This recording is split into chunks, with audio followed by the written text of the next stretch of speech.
If I asked you what year it was, you'd say the year 2022. Unless you're watching this in the future, then shout out to you. And if you're watching it in the past, even bigger shout out to you. But it would be generally agreed upon that the year today is 2022. Well, what if I told you you're actually wrong, and the year we're living in is actually 1725, and roughly 300 years of history didn't actually exist? It's tinfoil hat conspiracy time.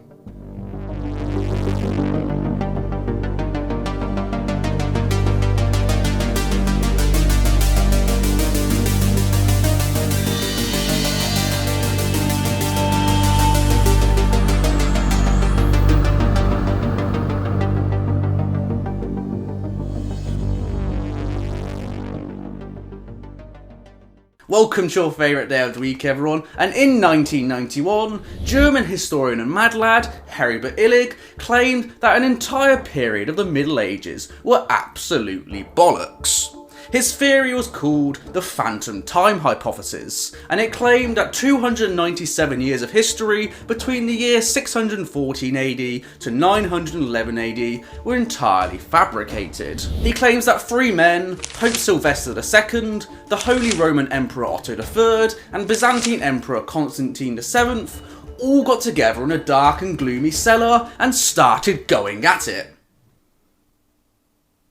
to create the wildest conspiracy theory the world had ever seen, where it seemed like 297 years of history were entirely made up, so that Emperor Otto would rule in the year 1000 AD instead of the year 700 AD, because it sounded a lot more bloody cool. But Illig doesn't just stop there. He goes on to say that one of the most influential rulers in history, Charlemagne, wasn't actually real, and just a fanfiction creation of Otto and Sylvester, because they had to make up 297 years of history, so why not just make up an absolute legend like Charlemagne? Of course, with such big claims, you'd have to have some big evidence to back it up, otherwise you wouldn't really be appearing in one of my videos, would ya? So let's see what our legend today, Illig, has to say about why all these years didn't actually exist. His first claim is that during the years of 614 and 911, there is a scarcity of archaeological evidence that can be attributed to those years due to dating methods, as well as an over-reliance on written sources during that time period. Illig also finds that 614 to 911 also seem to be an extremely boring period of history, as the years prior and after were full of significant historical events. Basically, he found the series of his favourite TV show extremely shit, so refused to acknowledge its existence. And we've all been there, to be honest. It's a real shame that Game of Thrones stopped after season 6 and didn't get an ending.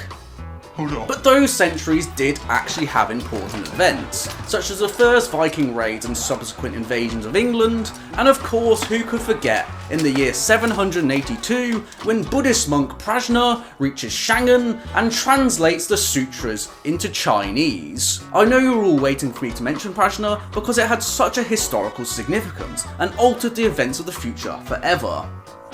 Kinda. Well, it was on Wikipedia's list of things that happened in the 8th century, so I guess it was kind of important. Who fucking knows?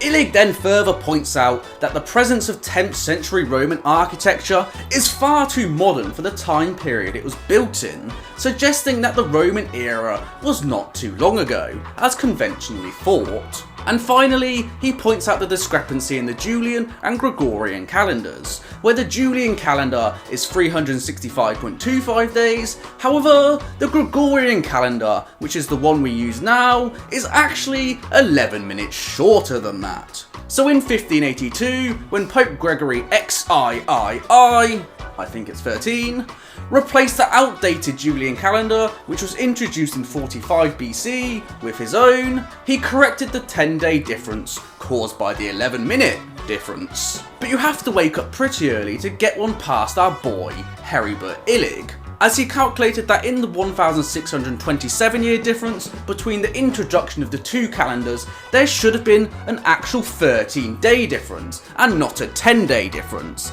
with a 10-day difference meaning there was only 1257 years between the introduction of the two calendars. So he dug deeper into his theory that 300 years actually went missing.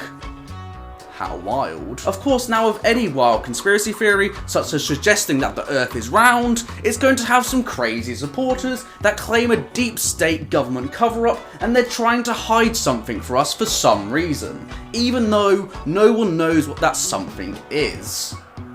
And Illig did have his supporters. Dr. Hans Ulrich Niemitz, who in 1995 published a paper titled "Did the Early Middle Ages Really Exist?", in which he claims they did not, as many of his claims echoed that of Illig's. However, Carl Sagan once said, "Extraordinary claims require extraordinary evidence," and all the evidence proposed in this theory has been refuted by historians as circumstantial at best. The phantom time hypothesis offers little explanation on why other civilizations, such as the ones in Asia, would have also filled their pages with events and rulers that did not exist, as well as the extremely well documented Arab-Byzantine War that took place between 629 and 1050. Archaeological remains and dating methods such as dendrochronology, which is tree ring dating, refute rather than support the phantom time hypothesis, and historians have also used dates of recorded solar eclipse which shows the 297 years of the phantom time hypothesis did actually exist. So while it's fun to imagine that 300 years of our history was actually a crazy fan fiction written by three men in a dark room, it seems like this conspiracy has been busted, and it's just another one of those theories you get a good laugh at every now and then. That's the end of the video.